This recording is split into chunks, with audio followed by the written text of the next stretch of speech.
Close your eyes and imagine an alternate universe. You are an editor at Marvel Comics, specifically at the Spider-Man division. You've just had a pretty successful mainline run under J. Michael Straczynski. The Ultimate Universe run is staying afloat, and you've just had 3 blockbuster movies of varying quality release. However, there is a problem. In the Civil War event, Peter Parker joined Team Iron Man and was forced to reveal his secret identity to follow the Superhero Registration Act. This seemed like a good idea for about 15 minutes. You see, this meant that now every single supervillain in the world knows who Spider-Man really was.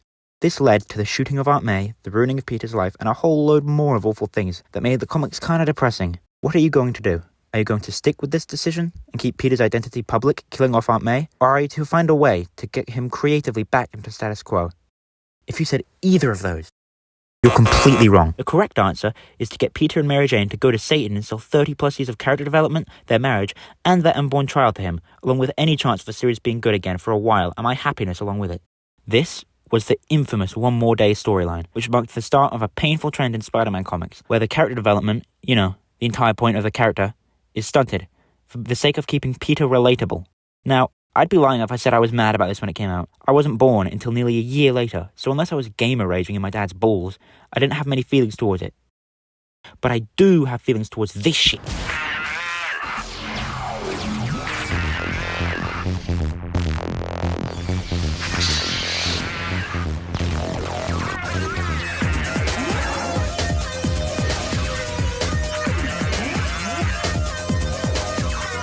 Spider-Man comics have been pretty dog-ass for a while now, with only a few breaks of good in between, but even those are ruined by mediocre writers or bad editorial decisions. But what I'm talking about today is the current Amazing Spider-Man run by Zeb Wells and Nick Lowe, and how it's perfect for Marvel and horrible for literally anyone else besides DC, and along with that, how to fix them going forward.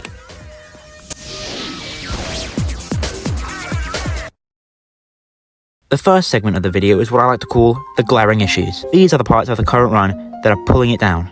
First of all, Paul.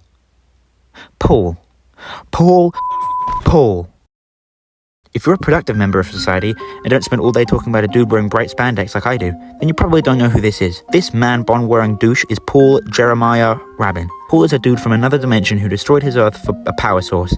Seems like a bad guy, right? Well, apparently not. Peter and MJ were sent to Paul's dimension, and when they tried to get home, only one of them could go. They decided to send MJ, as people trust a famous supermodel more than a masked vigilante. However, something went wrong, and Peter was sent home instead, trapping MJ and Paul together. For Peter, this was just a short time, but due to time dilation, MJ and Paul were trapped together for nearly 4 years, and they obviously got together and adopted kids, like any person in a serious relationship would. Then, when they were pulled back to Earth 616, the main universe, MJ refuses to separate with Paul. Because why not? God, the worst part about this is how much they tear down MJ's character. She had so much willpower and will stick by Peter no matter what. Take Kraven's Last Hunt, for example, one of the best Spider-Man stories of all time.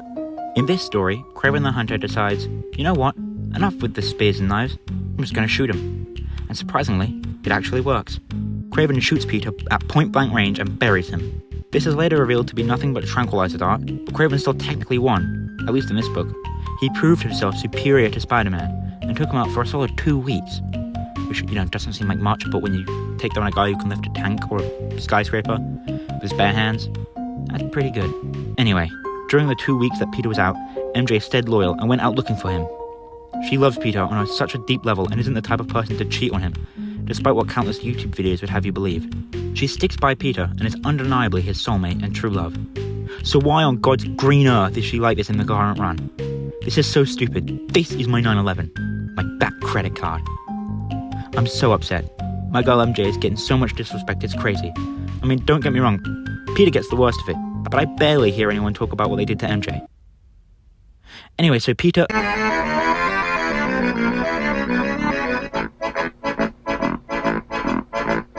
Marvel has had this obsession over the past 15 or so years with Peter being stuck as this down-on-his-luck 20-something-year-old who can't keep a job and has trouble balancing his personal life with being a superhero. And that's great. That's what Spider-Man should be, but the problem arises when they don't let him grow as a person. He can have trouble talking to girls, sure, but by the time he's gotten past college, at the latest, he should be fine asking out girls. Especially when that girl is the Black Cat, someone he's already dated like 6 times. It's just hard seeing a character who's all about personal growth get distilled down to some loser crybaby who can't get anything done. It also works for Norman Osborn. Yeah, that Norman Osborn. the Green Goblin Norman Osborn. If you think, oh, he can't be that bad, here's a montage of all the bad things he's done.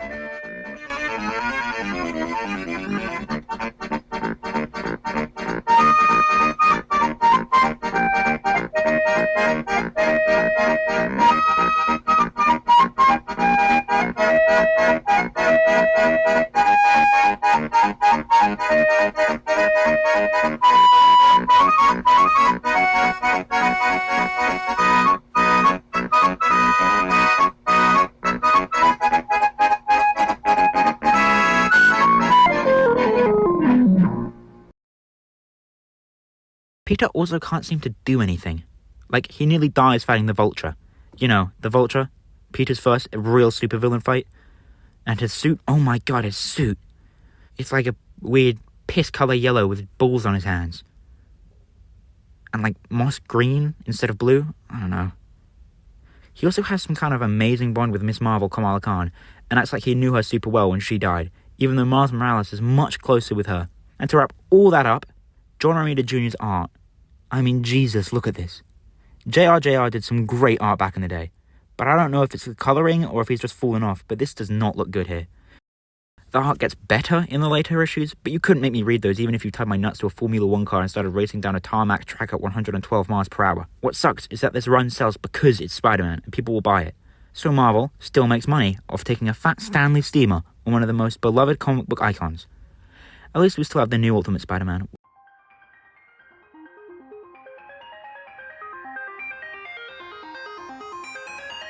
Here are 3 ways I propose they can fix all of this. 1. F*** Paul. Get him out of here. Bring Peter and MJ back together and keep them together. 2. Let Peter and the world grow. Let Peter and MJ get married again. Maybe even let them have a kid. Let Miles be the high school Spider-Man, and although it pains me to say this, killing off Aunt May could be a good thing. Do it like they did in ASM 400.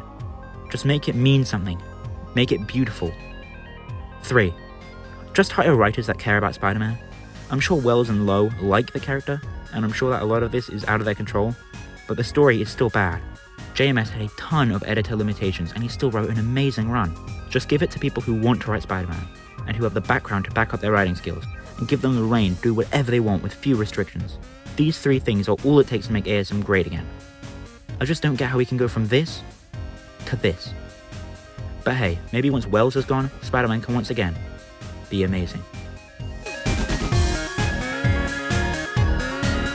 Hey, this is the unscripted end part of the video. Thank you for watching. Appreciate it very much. I'm not good at this at all. Hopefully I get better.